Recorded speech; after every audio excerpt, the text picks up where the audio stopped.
All right, let's break down two of the most important numbers you'll ever see in finance: market cap and enterprise value. Now, you've definitely heard these terms thrown around, but what do they actually tell you about what a company's worth? Let's get into it. Think about it like this. You're shopping, right? And you see two items that look pretty similar. One's got a simple price tag on it. The other one, though, well, it's got some extra fees in the fine print, but also a hidden rebate. So which one's the real deal? It's not just about that sticker price, is it? And that's the exact same puzzle we face when we're valuing a company. To make this all super clear, let's follow our investor, Sarah. She's got $10,000 ready to go, and she's trying to build her portfolio. She's narrowed it down to two very different companies, a buzzy new tech startup and a massive old-school industrial giant. Her journey is going to be our roadmap.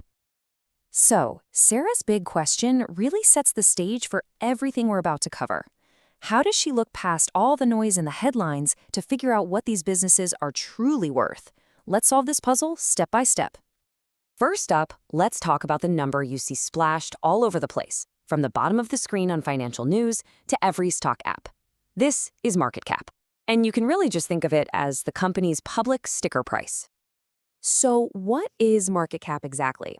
It's simply the total value of all of a company's shares of stock all added together. It's like taking a quick snapshot. It's the price the public, the market, has decided the whole company is worth at this very second. And the best part? The math is incredibly simple. You just take the current price of one single share and you multiply it by the total number of shares that are out there. Boom, that's it. Okay, let's try it with one of Sarah's potential investments, that software firm, TechTrend. They have 10 million shares floating around, and each one is trading for $50. You do the quick math, and their market cap comes out to a cool $500 million.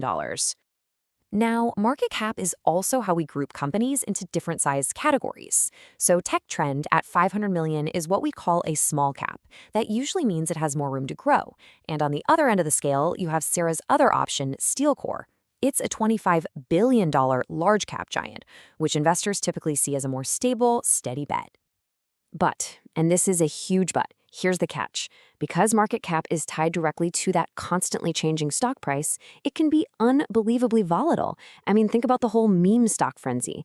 A company's value can shoot to the moon or totally crash just because of hype or a viral post, not because the business itself is actually doing better or worse. This tells you market cap is just one piece of the story. So if market cap is just the sticker price, how do we find the real all-in cost? Well, for that, we've got to pop the hood and look at a different metric called enterprise value. Enterprise value, or EV for short, gives you a much more complete picture. It's basically the theoretical takeover price. If someone wanted to buy the entire company, lock, stock, and barrel, this is what they'd actually have to pay. And that's because EV doesn't just look at the stock, it includes the company's debt and all the cash it has sitting in the bank. Now, the formula is a little more involved, but trust me, it makes total sense when you break it down. You start with that market cap we just calculated. Then you add the company's total debt. Because, hey, if you buy the company, you also buy its loans. But then, and this is the cool part, you get to subtract all the company's cash. Because once you own it, that cash is yours, which basically acts like an instant rebate on the purchase price. Let's go back to TechTrend and run the numbers. We know their market cap is 500 million. Let's say we look at their books and find they've got 100 million in debt, but also 50 million in cash. So we add the debt and subtract the cash. That gives us a final enterprise value of $550 million. A little bit higher than its sticker price, right? And what about the big guy, SteelCore? Its market cap is a massive 25 billion, but it's also carrying 5 billion in debt to fund all those huge factories, and it has 2 billion in cash on hand. When you run those numbers, its enterprise value comes out to 28 billion. That's a huge jump from its market cap. Okay, so now Sarah has two completely different valuations for each company. It is time for the showdown. Let's put these numbers side by side and see what kind of story they're really telling us. So if we only look at market cap, the difference is just staggering. I mean, SteelCore looks 50 times larger than TechTrend. Based on this chart alone, you'd probably think, well, one of these is obviously the safer, more important company. But then we switch to enterprise value and the perspective shifts. TechTrend's value only ticked up a tiny bit, which suggests its debt is pretty small and manageable. SteelCore's value, however, jumped by $3 billion. That reveals a much heavier financial weight that you just couldn't see by looking at the sticker price. This table really breaks it all down. Market cap, it's just looking at the equity, the stock. It's great for a quick size check, but it's highly volatile. Enterprise value, on the other hand, is the whole shebang. Equity plus debt minus cash. Its purpose is to show you the true acquisition cost. And because it includes more stable things like debt, it gives you a much steadier view of a company's worth.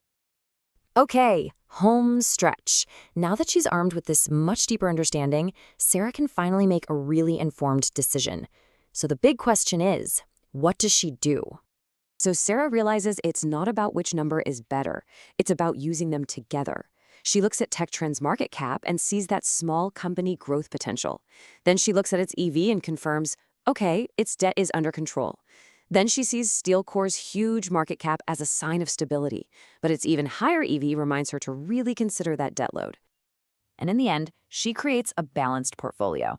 She decides to put 70% of her money into TechTrend, making a bet on its growth, and the other 30% into SteelCore to give her portfolio a solid foundation of stability. Her decision is a perfect example of smart investing, balancing your choices based on a full understanding of the numbers. And that's really the bottom line. Just remember this.